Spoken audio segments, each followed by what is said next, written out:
नमस्कार, बात आज के चैनल में आप सभी का स्वागत है। मैं हूं पारुल शर्मा और पेश है आज की सच्ची बात पक्की बात।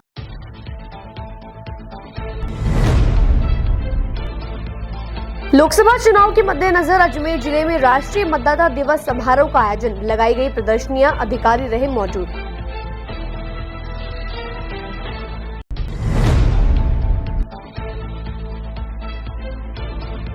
संभागीय आयुक्त ने 13 कर्मचारियों को दिया कारण बताओ नोटिस, औचक निरीक्षण में की गई कार्यवाही।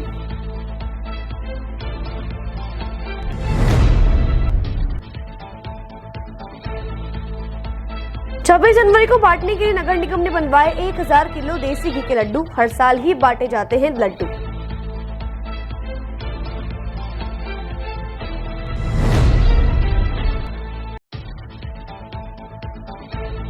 नाबालिग से दुष्कर्म करने वाले आरोपी को 20 साल की सजा, पीड़िता को 6 लाख की राशि देने की भी आदेश।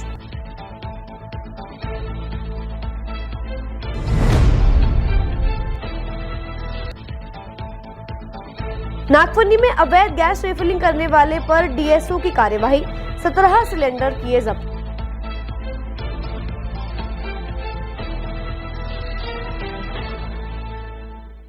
यार, बच्चे के लिए ऐसा स्कूल तलाश रहा हूँ जहाँ बच्चा स्टडी करे और साथ में उसे सभी स्पोर्ट्स फैसिलिटीज भी मिले। अपने बच्चे के लिए सतगुरु इंटरनेशनल स्कूल चुनो। स्टडी के साथ साथ यहाँ इवनिंग में नेशनल लेवल के कोचेज द्वारा swimming, badminton, lawn tennis, table tennis, basketball जैसे स्पोर्ट्स की ट्रेनिंग दी जाती है। अरे वाह! सतगुरु इंटरनेशनल स्कूल, पृथ्वीराज नगर, ऑपोजिट ए ब्लॉक, पंचशील, अजमेर।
सर्किट, मामू नहीं बनने का, रेडीनेट फाइबर लगाने का, इंटरनेट बोले तो रेडीनेट फाइबर नेट। डिटेल्स के लिए 7412001234 पे कॉल लगाने का। सही है भाई। इंटरनेट बोले तो रेडीनेट फाइबर। मरीज का आधा दर्द तभी खत्म हो जाता है जब डॉक्टर भरोसा दिलाते हैं कि आप ठीक हो जाएंगे, और इस भरोसे का दूसरा नाम है Bharat hospital. Highest standard of care and specialised consultation के साथ best OPD, surgery and diagnosis services. Bharat hospital, near shopping centre, Shastri Nagar, Ajmer. अब शुरू करते हैं बातों का बेहतरीन सफर। आगामी लोकसभा चुनाव को मद्देनजर रखते हुए भारत निर्वाचन आयोग के निर्देशानुसार आज अजमेर जिले में राष्ट्रीय मतदाता दिवस समारोह का आयोजन किया गया और कई तरह की प्रदर्शनियां लगाई गई। इस दौरान इस आयोजन में आईजी लता मनोज कुमार, जिला कलेक्टर भारती दीक्षित, एसपी चुन्नाराम जाट और संभागीय आयुक्त महेश चंद्र शर्मा सहित कई अधिकारीगण मौजूद रहे। संभागीय आयुक्त महेश चंद्र शर्मा ने जानकारी देकर बताया कि इस समारोह में बड़ी संख्या में युवा मतदाता और आम मतदाता भी शामिल हुए और कई तरह की प्रदर्शनियां लगाई गई हैं। इस दौरान भारत निर्वाचन आयोग द्वारा सभी लोगों को शांतिपूर्ण और निष्पक्ष तरीके से चुनाव संपन्न करवाने की शपथ और संकल्प भी दिलवाया गया। उन्होंने बताया कि लोकतंत्र तभी स्वस्थ रह सकता है जब उसकी नींव मजबूत होगी, और नींव तभी मजबूत हो सकती है जब हर भारतीय नागरिक अपने मतदान का उपयोग कर चुनाव में अपनी भागीदारी निभाएगा। इसी कड़ी में संभागीय आयुक्त द्वारा अजमेर जिले की सभी जनता से आगामी लोकसभा चुनाव में अधिक से अधिक संख्या में मतदान करने और लोगों को मतदान के लिए प्रेरित करने की अपील की गई। निर्वाचन आयोग के निर्देशानुसार आज अजमेर जिले में राष्ट्रीय मतदाता दिवस समारोह का आयोजन रखा गया है, जिसमें आईजी साहिबा, जिला कलेक्टर अजमेर, एसपी साहब, हमारे साथी अधिकारीगण सभी काफ़ी संख्या में जो युवा मतदाता है हमारे प्लस आम मतदाता हैं वो सभी उपस्थित हुए हैं। हमारी सभी से अपेक्षा है कि भारत निर्वाचन आयोग ने शांतिपूर्ण तरीके से, निष्पक्ष तरीके से मतदान करवाने का जो एक शपथ और संकल्प सबको दिलवाया है, और जो जागरूकता है मतदान दिवस के दिन, क्योंकि स्वस्थ लोकतंत्र का ये आधार है कि प्रत्येक मतदाता अपने मताधिकार का प्रयोग अवश्य करे। तो हमारा लोकतंत्र तभी स्वस्थ रह सकता है जब उसकी नींव मजबूत होगी। ज़्यादा से ज़्यादा मतदाता अपने मताधिकार का प्रयोग करेंगे। तो मैंने सभी से, मेरे अजमेर संभाग के सभी मतदाताओं से अपील की है और आह्वान करता हूँ कि आने वाले आगामी लोकसभा चुनाव में अधिकाधिक संख्या में मतदाता अपने मताधिकार का प्रयोग अवश्य करें, ताकि हम अपने मताधिकार का प्रयोग करके एक लोकतंत्र को आगे बढ़ा सके। अजमेर में आज संभागीय आयुक्त महेश चंद्र शर्मा द्वारा प्रातः संभागीय आयुक्त कार्यालय का निरीक्षण किया गया। इस दौरान उन्होंने पाया कि 40 कर्मचारियों में से मात्र 13 कर्मचारी ही कार्यालय में उपस्थित हैं। इस दौरान जो भी कर्मचारी कार्यालय में मौजूद नहीं थे उन सभी को आयुक्त द्वारा कारण बताओ नोटिस जारी किया गया और समय पर आने के लिए पाबंद किया गया। संभागीय आयुक्त महेश चंद्र शर्मा ने जानकारी देकर बताया कि जब वे अपने कार्यालय पहुंचे तो 40 में से मात्र 13 कर्मचारी ही वहां पर मौजूद थे। इसके लिए कार्यवाही करते हुए उन्होंने सभी को कारण बताओ नोटिस जारी किए हैं और बताया कि समस्त अधिकारी और कर्मचारियों को कार्यालय में समय पर आने हेतु पाबंद कर दिया गया है। वहीं राज्य सरकार की प्राथमिकता और निर्देश को देखते हुए अजमेर संभाग के सभी कार्यालय में अधिकारियों को अपने अपने समय पर जाकर आमजन के समस्त कार्यों को पूरी निष्ठा के साथ करने के निर्देश दिए गए हैं। आज प्रातः मैंने जो मेरा स्वयं का कार्यालय संभागीय आयुक्त कार्यालय अजमेर का औचक निरीक्षण किया, और मैंने देखा कि उस समय करीब 40 में से 13 लोग समय के ऊपर नहीं आए थे, जिनको हमने कारण बताओ नोटिस जारी किया है। और साथ ही समस्त अधिकारी कर्मचारीगण को भी ये पाबंद किया है कि कार्यालय में समय पर आना एक अनुशासन है, समय सीमा है, और निर्धारित समय पर कार्यालय पे आके अनुशासन के साथ हम आमजन के समस्त कार्यों को पूरा करें। जो दायित्व हमारे हैं उनका हम निर्वहन करें, ये मेरी सबसे अपेक्षा है। हाँ, निश्चित रूप से राज्य सरकार की प्राथमिकता है, निर्देश है, और हम प्रयास करेंगे कि अजमेर ज़िले के अजमेर संभाग में पूरे में सभी कार्यालय में सभी अधिकारी कर्मचारी समय पर आएँ, और समय समय पे हम सब जगह जाएंगे भी, देखेंगे, औचक निरीक्षण भी करेंगे और उनको निर्देशित भी करेंगे।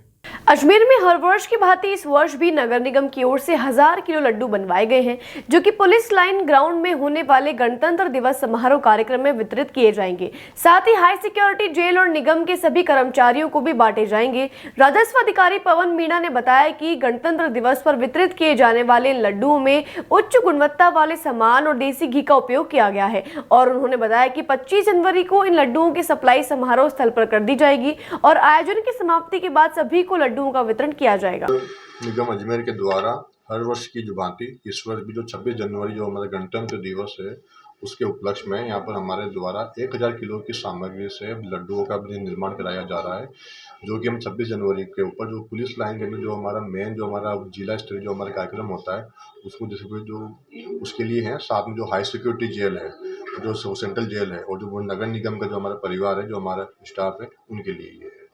और इसके अंदर मतलब सरस का जो देसी घी का इसमें जैसे प्रयोग मतलब किया जैसे जा रहा है, और जो भी सामग्री है वो सारी उच्च गुणवत्ता की ही इसमें उपयोग में लाई जा रही है। सर कब बांटेंगे ये 25 जनवरी को हम ना वहाँ पर सप्लाई पूरी कर देंगे इसकी।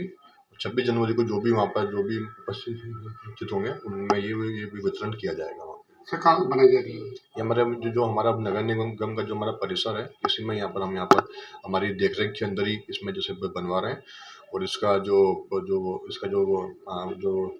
मतलब सीएम तो सीबीएस की हम जांच करवाते हैं इसकी। नाबालिग लड़की से दुष्कर्म करने वाले एक आरोपी को आज पॉक्सो एक्ट के तहत न्यायालय ने 20 साल कठोर कारावास की सजा सुनाकर 29,000 रुपए का जुर्माना लगाया। वहीं न्यायालय द्वारा पीड़िता को 6 लाख रुपए का आरक्षण प्रदान करने के आदेश दिए गए। जानकारी के अनुसार 19 अप्रैल 2022 को दुष्कर्म पीड़िता के परिवार ने सरवाड़ थाने में उपस्थित होकर एक रिपोर्ट दर्ज करवाई थी, जिसमें बताया कि उनकी नाबालिग बच्ची सुबह 11 बजे से घर से लापता है, जिसकी तलाश सरवाड़ पुलिस द्वारा शुरू कर दी गई थी और नाबालिग को 2 दिन में दस्तयाब कर लिया गया। इस दौरान जब नाबालिग को थाने में लाकर पूछताछ की गई तो नाबालिग ने बताया कि आरोपी राजू लाल ने उसे अपनी बातों में लेकर उसके साथ दुष्कर्म किया था, जिसके आधार पर पुलिस ने आरोपी के खिलाफ मुकदमा दर्ज कर कार्यवाही शुरू कर दी थी। और डीएनए रिपोर्ट की पुष्टि के बाद वह समस्त गवाहों के आधार पर आज आरोपी को 20 साल कठोर कारावास की सजा सुनाकर 29,000 रुपए का आर्थिक दंड दिया गया। देखिए, पोक्सो कोर्ट के विशिष्ट न्यायाधीश श्री बन्नालाल जी जाट द्वारा पोक्सो एक्ट के आरोपी राजू लाल को नाबालिग बच्ची के साथ दुष्कर्म के आरोप में 20 वर्ष के कठोर कारावास और 29,000 रुपये अर्थदंड से दंडित किया है। परिवादी ने सरवाड़ थाने के अंदर एक रिपोर्ट इस आशय की 19 अप्रैल 2022 को दर्ज कराई कि उसकी नाबालिग पुत्री सुबह 11 साढ़े 11 बजे घर से अचानक कहीं चली गई, लापता हो गई। उसको काफ़ी ढूंढा, तलाश नहीं किया। उसने उसी दिन सरवाड़ थाने में घटना की रिपोर्ट दी। पुलिस उसको 2 दिन बाद उसको दस्तयाब करके थाने पर लेकर आई और पुलिस ने जब उस बच्ची से पूछताछ की, उसके बयान लिए, तो उसने पुलिस को बताया कि राजू लाल गाँव में काम करने के लिए आया था और उसकी जो बहन जहाँ परनाई हुई है, उस बहन के ससुराल में जब वो उसकी पीड़िता मिलने गई तो राजू लाल से उससे एक शादी के दौरान उसकी मुलाकात हो गई। फिर वो बातचीत करने लगे। फिर एक दिन राजू लाल 19 तारीख को उसके गांव आया और पीड़िता को ये कहकर कि तेरी बहन केकड़ी बस स्टैंड पर आ रही है, तुझे मिलाकर लेकर आता हूँ। पीड़िता ने उस पर सहज विश्वास करके उसकी मोटरसाइकिल पर बैठकर उसके साथ गई और वो केकड़ी बस स्टैंड पर पहुंचकर बोले केकड़ी से नहीं सरवाड़ आ रही है, केकड़ी से पुनः सरवाड़ लेकर आए। और जब वापस सरवाड़ मोटरसाइकिल पर पहुंची तो पीड़िता को बहला फुसला कर उसने कहा कि अब पारोली आ रही है आपकी बहन। तो उसके साथ पारोली चले गई और पारोली में उसकी बहन नहीं थी। फिर पारोली में उसके एक रिश्तेदार के ले गया, उस बच्ची को वहाँ रखा और बच्चे के साथ दुष्कर्म किया। इस घटना की पुष्टि विधि विज्ञान प्रयोगशाला से प्राप्त डीएनए और एफएसएल रिपोर्ट से भी घटना की पुष्टि हुई और अभियोजन पक्ष की ओर से इस प्रकरण के अंदर 18 गवाह और 32 दस्तावेज पेश किए गए। माननीय न्यायालय ने पीड़िता के बयान, अभियोजन पक्ष के द्वारा कराए गए गवाह और पीड़िता की डीएनए और एफएसएल रिपोर्ट के आधार पर अभियुक्त को 20 वर्ष के कठोर कारावास और 29,000 रुपये के अर्थदंड से दंडित किया और माननीय न्यायालय ने पीड़िता को 6 लाख रुपए पीड़ित प्रतिकर स्कीम के तहत अलग से दिलाए जाने के आदेश प्रदान किए हैं। अजमेर घोसी कॉलोनी निवासी सुमेर सिंह द्वारा किए जा रहे अवैध गैस रिफिलिंग कार्य पर आज डीएसओ द्वारा कार्यवाही की गई। इस दौरान 17 सिलेंडर जब्त किए गए, जिनमें 11 सिलेंडर गैस से भरे मिले। आरोपी के पास संतोषजनक जवाब नहीं मिलने पर आरोपी सुमेर सिंह पर कार्यवाही की गई। अधिकारी नीरज कुमार जैन ने बताया कि सुमेर सिंह द्वारा किए जा रहे अवैध गैस रिफिलिंग कार्य की उन्हें शिकायत प्राप्त हुई थी, जिसके आधार पर टीम सहित वे कार्यवाही करने यहां पहुंचे। यहां आने के बाद जब तलाशी ली गई तो शिकायत सही पाई गई और आस पड़ोस में मिली जानकारियां भी सच साबित हुई। कार्यवाही के दौरान आरोपी के पास से 120 सील और 17 सिलेंडर जब्त किए गए, जिनमें 11 सिलेंडर गैस से भरे हुए थे।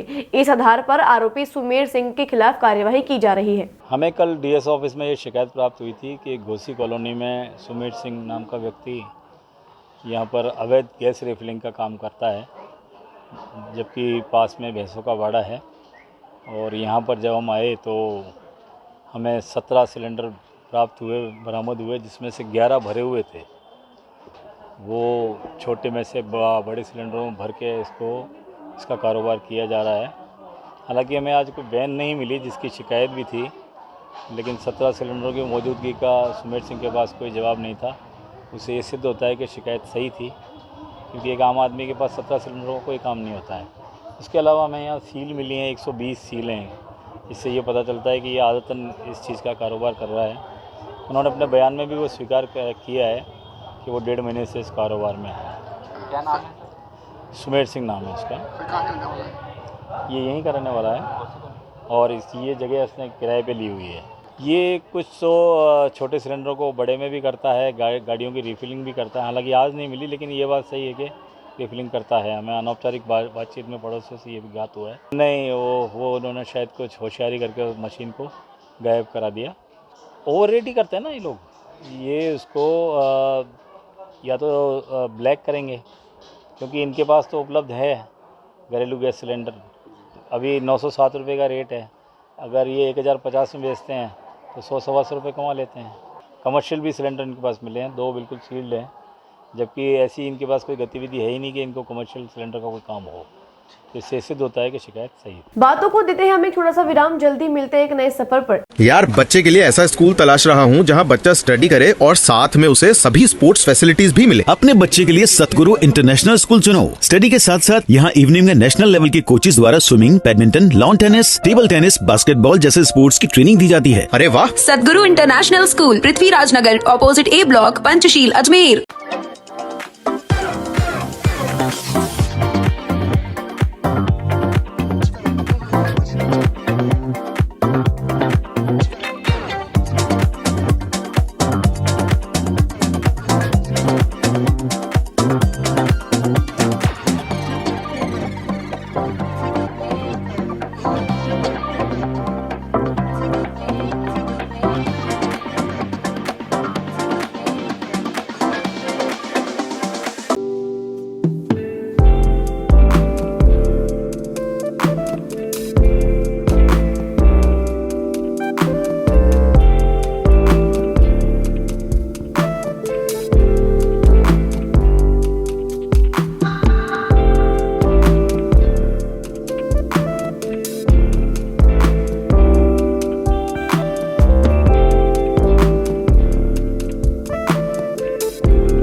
सर्किट, मामू नहीं बनने का, रेडीनेट फाइबर लगाने का, इंटरनेट बोले तो रेडीनेट फाइबर नेट। डिटेल्स के लिए 7412001234 पे कॉल लगाने का। सही है भाई। इंटरनेट बोले तो रेडिनेट फाइबर। मरीज का आधा दर्द तभी खत्म हो जाता है जब डॉक्टर भरोसा दिलाते हैं कि आप ठीक हो जाएंगे, और इस भरोसे का दूसरा नाम है Bharat hospital. Highest standard of care and specialised consultation के साथ best OPD, surgery and diagnosis services. Bharat hospital, near shopping centre, Shastri Nagar, Ajmer. एक बार फिर आपका स्वागत है। आइए चलते एक नए सफर पर। सेंद्रिया गांव में रेगड़ समाज की जमीन पर अवैध रूप से असामाजिक तत्वों द्वारा किए जा रहे कब्जे को लेकर आज रेगड़ समाज द्वारा जिला कलेक्टर को ज्ञापन सौंपा गया और जमीन पर कब्जा करने वाले लोगों के खिलाफ उचित कार्रवाई करने की मांग की गई। सेंद्रिया के पूर्व सरपंच ने जानकारी देकर बताया कि सेंद्रिया गाँव में रेगड़ समाज की जमीन लगभग 250 से 300 साल पुरानी है, जिस पर एक कुआं भी बनाया गया है, जहाँ से पहले के लोग पानी पिया करते थे। लेकिन अब इस जमीन पर कुछ अज्ञात लोगों द्वारा कब्जा किया जा रहा है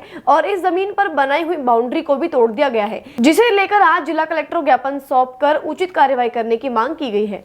मैं पूर्व सरपंच ग्राम पंचायत सेदरिया विष्णु जेलिया। हमारे रेगड़ समाज की जो जमीन है ग्राम पंचायत सेदरिया के राजस्व ग्राम सेदरिया में, वहाँ उपद्रव है, जो लोग अपने चार दीवारी कर रखी थी कच्ची, उसको भी धसका दिया है। 2-3 डंपर अपने बजरी के थे, उसको भी तहस नहस कर दिया। ईंटें थी 1200-1300, उसको भी तोड़ दिया गया है। और हमारा पूर्व कम से कम 200 से 250 वर्ष पुराना रेगड़ समाज का कब्जा चला आ रहा है वहाँ, और आज भी रेगड़ समाज ही काबिज है। और वहाँ पुरानी पनगट भी है, पुराना 250-300 पुरानी, और वहाँ से पानी पीते थे रेगड़ समाज जब छुआछूत करते थे, रावत समाज और चीता समाज के लोग जब भी।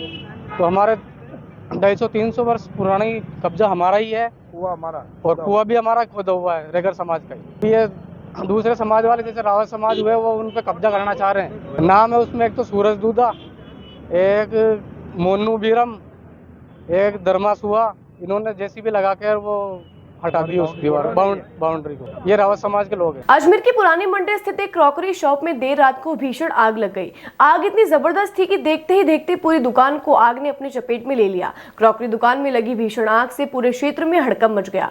वहीं फायर ब्रिगेड की गाड़ी ने समय पर पहुंचकर आग पर काबू पा लिया, जिसके चलते एक बड़ा हादसा होने से टल गया। जानकारी के अनुसार पुरानी मंडी स्थित कृष्णा कलेक्शन क्रॉकरी शॉप में शॉर्ट सर्किट के कारण देर रात्रि को भीषण आग लग गई। आग की सूचना पाते ही कोतवाली थाना पुलिस ने मौके पर पहुंचकर फायर ब्रिगेड को फोन कर मौके पर बुलवा लिया। हालांकि गनीमत रही कि आग लगने का घटनाक्रम देर रात्रि का था, जिसकी वजह से तुरंत फायर ब्रिगेड की गाड़ियां मौके पर पहुंच गई और उन्होंने आग पर काबू पा लिया। वहीं जानकारी के अनुसार इस दुकान में हुए अग्निकांड के चलते दुकान में रखा करीब 8 से 9 लाख रुपए का सामान जलकर राख हो गया।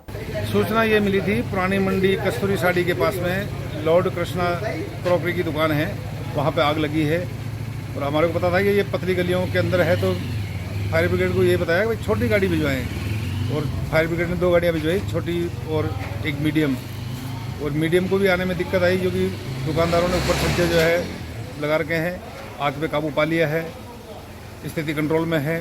दुकानदारों को बुलाया है, आसपास उसकी दुकान वालों को, कि भाई अपनी दुकानें चेक करो, उसमें तो कोई आग वाग नहीं है, और उसकी तसल्ली के बाद में इस गाड़ी को रवाना करें। अनुमान नुकसान कितना अनुमान जो है बता रहे हैं भाई 7 से 8 लाख का जो है नुकसान बता रहे हैं। आगामी लोकसभा चुनाव के तहत आज जिला कलेक्टर डॉक्टर भारती दीक्षित द्वारा स्कूली छात्रों और मतदाता जागरूक रैली को हरी झंडी दिखाकर रवाना किया गया। इस दौरान जिला कलेक्टर भारती दीक्षित ने जानकारी देते हुए बताया कि जागरूकता रैली निकाल रहे बच्चों के जरिए जनता से मतदान में बढ़ चढ़कर हिस्सा लेने की अपील की जा रही है। उन्होंने बताया कि इस बीच किसी भी व्यक्ति का अगर वोटर लिस्ट में नाम नहीं है तो वह अपना नाम समय रहते शामिल करवाएं, और अगर वोटर कार्ड में किसी तरह की कोई त्रुटि है तो उसमें करेक्शन करवाएं और आने वाले लोकसभा चुनाव में अपना 100% योगदान दें। इसी का संदेश देने के लिए आज इस जागरूकता रैली का आयोजन किया गया। बिल्कुल मतदाता जागरूकता की रैली को आज कलेक्ट्रेट से हरी झंडी दिखा करके रवाना किया गया है, और हम इन बच्चों के माध्यम से सभी लोगों से अपील कर रहे हैं कि जो मतदान का पूरा प्रोसीजर है, पूरा प्रोसेस है, उसमें बढ़ चढ़कर पार्टिसिपेट करें। लोग अपना वोटर लिस्ट में नाम जुड़वाएं, अगर कोई करेक्शन करवाना है तो समय रहते करेक्शन करवाएं। एड्रेसेस में अगर चेंज है या किसी भी तरह की कोई डॉक्यूमेंटेशन में बदलाव है वो करवा करके अपनी वोटर लिस्ट अपडेट कराएं, और सभी लोग अपना एपिक कार्ड यूज़ करके जो आने वाले अग्रिम अपने लोकसभा के चुनाव हैं उसमें बढ़ चढ़कर मतदान करें। इसी का संदेश देने के लिए आज ये मतदाता जागरूकता रैली को यहाँ से हमने हरी झंडी दिखा करके स्टार्ट करवाया। Thank you. बातों को देते हैं हम एक छोटा सा विराम, जल्दी मिलते हैं एक नए सफर पर। यार बच्चे के लिए ऐसा स्कूल तलाश रहा हूँ जहाँ बच्चा स्टडी करे और साथ में उसे सभी स्पोर्ट्स फैसिलिटीज भी मिले। अपने बच्चे के लिए सतगुरु इंटरनेशनल स्कूल चुनो। स्टडी के साथ साथ यहाँ इवनिंग में नेशनल लेवल के कोचेज द्वारा swimming, badminton, lawn tennis, table tennis, basketball जैसे स्पोर्ट्स की ट्रेनिंग दी जाती है। अरे वाह! सदगुरु इंटरनेशनल स्कूल, पृथ्वीराज नगर, ऑपोजिट ए ब्लॉक, पंचशील, अजमेर।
ये सर्किट मामू नहीं बनने का, रेडीनेट फाइबर लगाने का। इंटरनेट बोले तो रेडीनेट फाइबर नेट। डिटेल्स के लिए 7412001234 पे कॉल लगाने का। सही है भाई।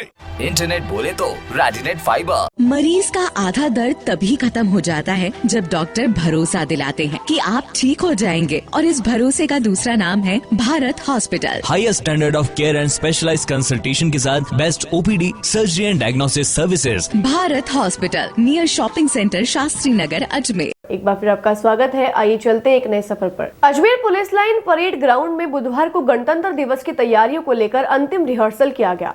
सुबह जवानों ने परेड व रिहर्सल कर अपना कौशल दिखाया, वहीं स्कूली बच्चों ने आयोजित होने वाले कार्यक्रम का पूर्वाभ्यास किया। फर्स्ट एसडीएम लोकेश कुमार गौतम ने जानकारी देते हुए बताया कि आज गणतंत्र दिवस के ग्राउंड में अंतिम तैयारियां करवाई गई हैं, जिसमें तैयारियों की समीक्षा की गई और आवश्यक दिशा निर्देश भी दिए गए हैं, और बताया कि इस दौरान सभी बच्चे और जवानों में गणतंत्र दिवस को लेकर खासा उत्साह नजर आया और सभी बच्चों द्वारा किए गए शारीरिक व्यायाम और अन्य प्रोग्राम बहुत ही सराहनीय थे। एसडीएम ने कहा कि इस अंतिम रिहर्सल का निरीक्षण करते समय उनके सहित अन्य अधिकारी भी ग्राउंड पर मौजूद रहे।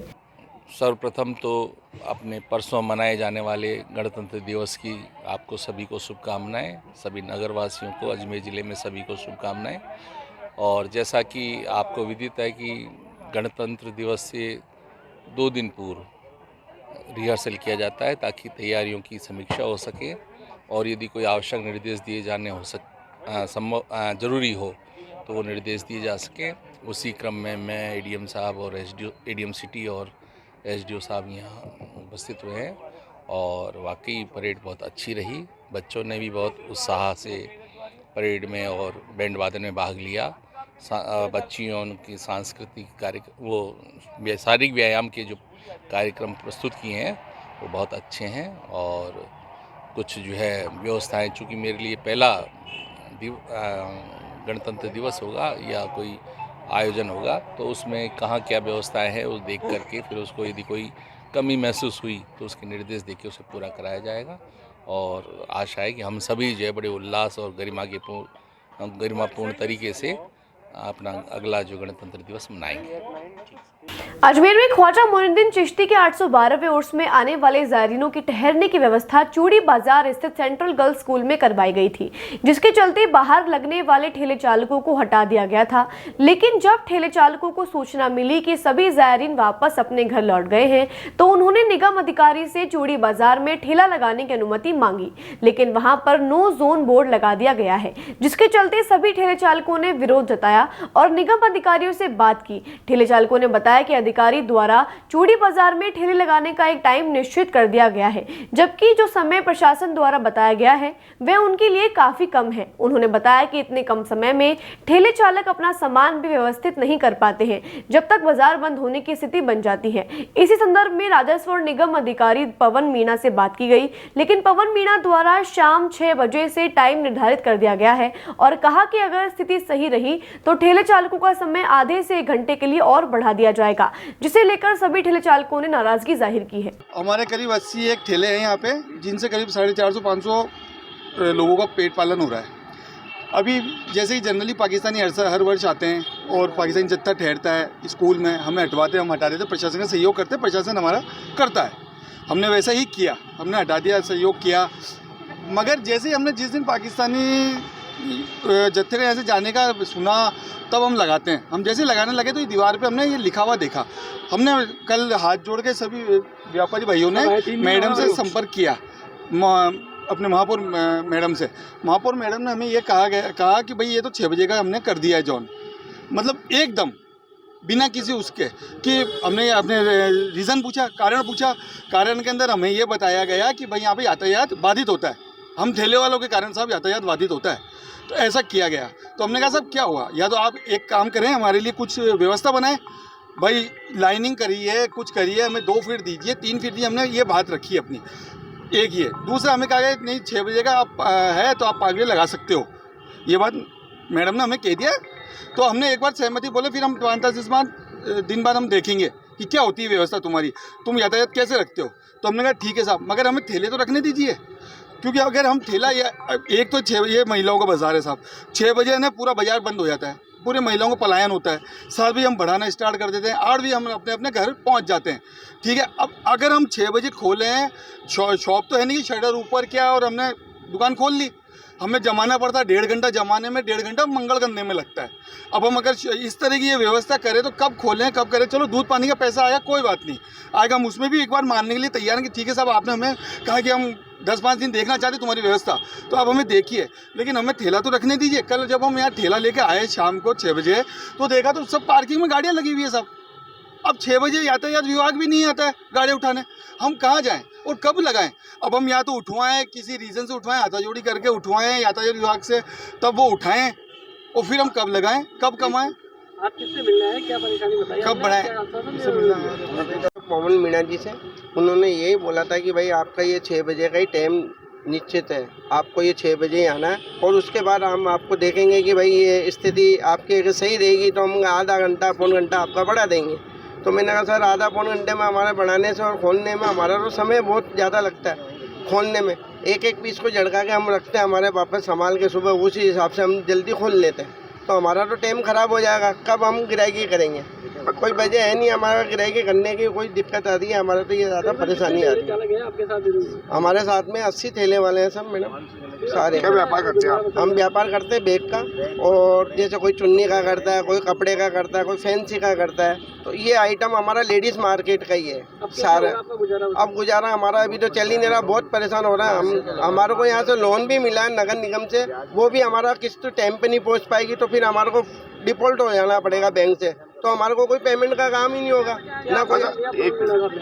है जी, क्या बोला पौन मीना जी ने यही बोला आपका निश्चित 6 बजे का ही है, तो आपको 6 बजे आना है। अभी तो हाल फिलहाल मतलब कितना टाइम हो गया आपको यहाँ व्यापार करते? यहाँ व्यापार करते हुए मेरे को आज 34 साल हो गए सर। 34 साल से यहाँ मैं लग रहा हूँ। जिस टाइम 4-5 ठेले लगते था, आज ये ठेले हैं कम से कम भी नहीं करता 80 ठेले इस रोड पे।